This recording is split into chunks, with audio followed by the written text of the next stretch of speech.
সুপ্রভাত বন্ধুরা, কারণে অকারণে ব্লগের আমি শিপ্রা বলছি। একা একাই মর্নিং ওয়াকে বেরিয়ে পড়েছি। এই একটু হেঁটে, তাও বেরিয়েছি কোথায় 6:40, যেখানে তখন আমার বাড়ি ঢুকে কত কাজ হয়ে যায়, কারণ এত ভোরবেলা একা একা বেরোচ্ছি তো ভয় লাগে। এখন একদম রাস্তায় লোকজন ভর্তি, মানে 6:15 থেকেই রাস্তায় লোকজন ভর্তি হয়ে যায়, কারণ সবাই স্কুলে যাওয়ার, স্কুল গাড়িতে তুলতে আসে, স্কুল বাস। তারপর থেকে 6:30 থেকে তো ভালো লোকজন, সেই জন্য 6:30 আগে আর বেরোই না। এই একটু হেঁটে বাড়ি চলে যাব, এই 10-15। কর্তাই বলছে যে তুমিও হাঁটাটা বন্ধ করে দিয়েছো, একটু একটু বেরো। ঠিক আছে তাহলে। এই আজকে উঠেইছি ঘুম থেকে 6:15, তাও কর্তা দেখেছে। তোমরা সবাই কেমন আছো গো? আমি আছি ঠিকঠাক, এই চলছে, মর্নিং ওয়াকে যাচ্ছি। চলো এবার একটু হাঁটি, বাইপাসের রাস্তায় পড়ে গেছি। আর রাস্তায় একটু দেরিতে যেহেতু বেরিয়েছি, বা মানে অনেকের সঙ্গেই দেখা টাকা হচ্ছে, একটু গল্প করতে, ব্যাস গল্প করতে দাঁড়ালে তো আমার যে তারা আছে চললাম ওই জিনিস নেই।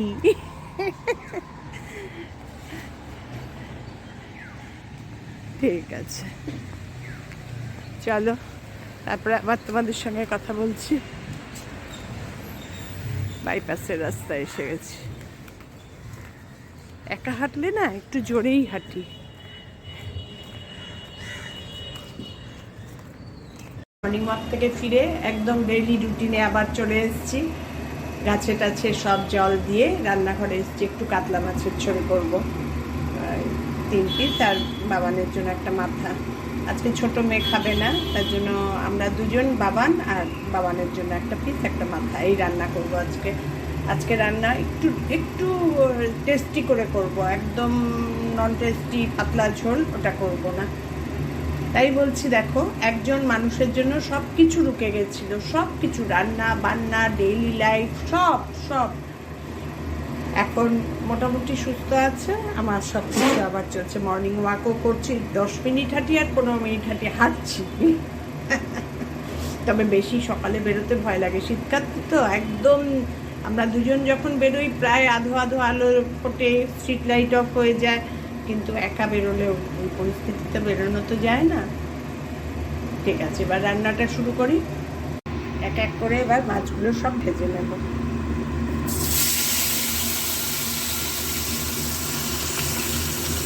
বেশি তেল দিইনি, এই তেলেই রান্না করবো তো, কিনবো না, অল্প মাছ।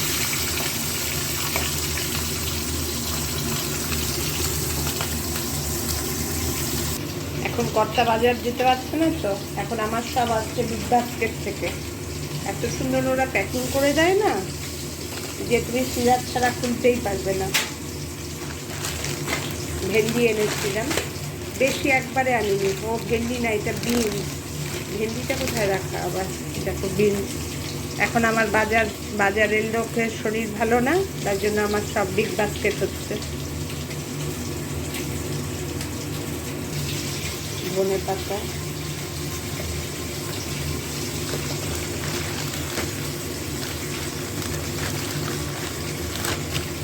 আমার কর্তার আবার পছন্দ হয় না, আমার কিন্তু খুব পছন্দ হয়। জিনিসগুলো সত্যিই খুব ভালো থাকে। এখন যদি তুমি ইউজ না করো, জিনিসটা তোমার নষ্ট হবেই। ওর পছন্দ হয় না, ও নিজে হেঁটে গেটে গিয়ে নিয়ে আসবে, এটাই ওর পছন্দ। মাছ ভাজা হয়ে এসছে, সব মাছগুলো ভাজা হয়ে গেছে। এবার তেলের মধ্যে কোনো ফোড়ন দেব না, একটা মিক্সিং বানিয়েছি, পেঁয়াজ গ্রেটারে গ্রেট করেছি, একটু আদা, ধনে জিরে গুঁড়ো, হলুদ, কাশ্মীরি লঙ্কার গুঁড়ো, এই পেস্টটা দিয়ে দেব।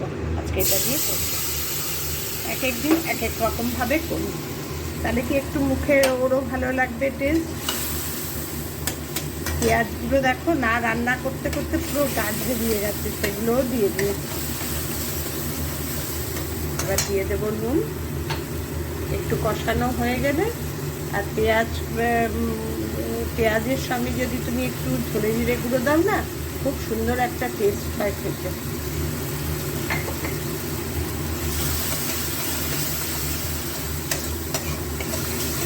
এই কষিয়ে ঝোল দিয়ে দেবো।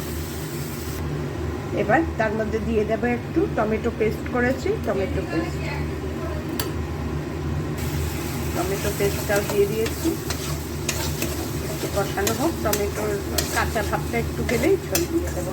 এই বাটিটায় যে পেস্ট করেছি, সব মশলা করেছি, সেটা ধুয়ে জল দিয়ে রেখেছি। খুব বেশি ঝোল দেবো না, মোটামুটি মাখোটাই কি করবো।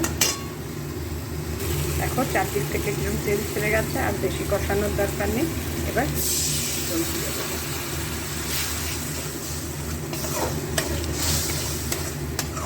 সুন্দর একটা গন্ধ বেরোয় না পেঁয়াজ আর ধনে জিরে গুঁড়োর একসঙ্গে।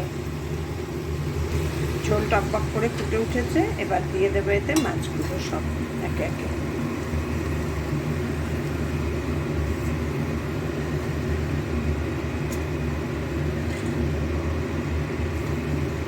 এই সাইজের বড় কাতল মাছগুলো না খেতে খুব টেস্টি হয়, আর ভয়েরও ব্যাপার নেই 1 কেজি ওজনের মধ্যে।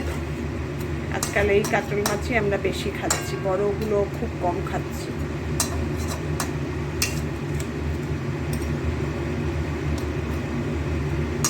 এই হয়ে গেল আমার একটু টেস্টি ওয়েতে কাতল মাছের ঝোল।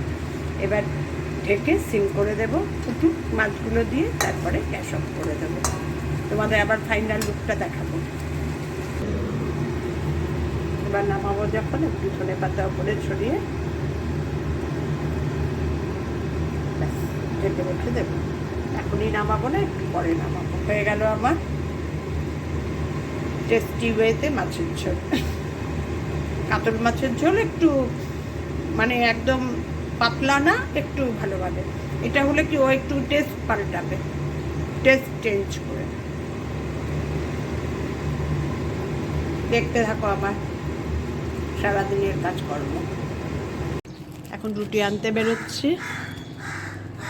আর বলো কি, সমস্ত দায়িত্ব এখন আমার। রান্নার লোক ছাড়ানোর পর আর আমি কোনোদিনও রুটিটা করি না, রান্নাটা করি কিন্তু রুটিটা করি না। কিন্তু এখন সেটা কর্তা নিজে গিয়ে নিয়ে আসে, এবার আমার আনতে হচ্ছে। এই রুটিটা নিয়ে আসলে আমার মোটামুটি মর্নিংয়ের কাজ শেষ।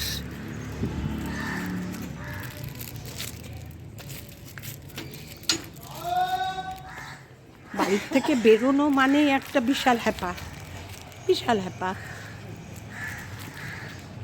এই বেরোতে হয়, আর আমার বেরোনোর নামে একদম গায়ে জ্বর। তারপরে আবার ব্রেকফাস্ট দিতে হবে, তাও 9টা বেজে গেছে, দৌড়চ্ছি। আবার ব্রেকফাস্ট করে আবার একটু ব্যাংকে যেতে হবে, কারণ মাসে 1-2বার ওর ব্যাংকে যেতে হয়, ব্যাংকের কাজ থাকে, সেটা এবার আমার করতে হবে। আর বলো কি, এই সব কাজগুলো আমিই করতাম, কিন্তু কি বলো তো, তখনও রিটায়ার করেনি। রিটায়ারের পর তখন আর আমার কোনো কিছুই করতে হয় না, সবই ও। আর ও ভীষণ অ্যাক্টিভ, যার ফলে আমার আরোই চিন্তা ছিল না।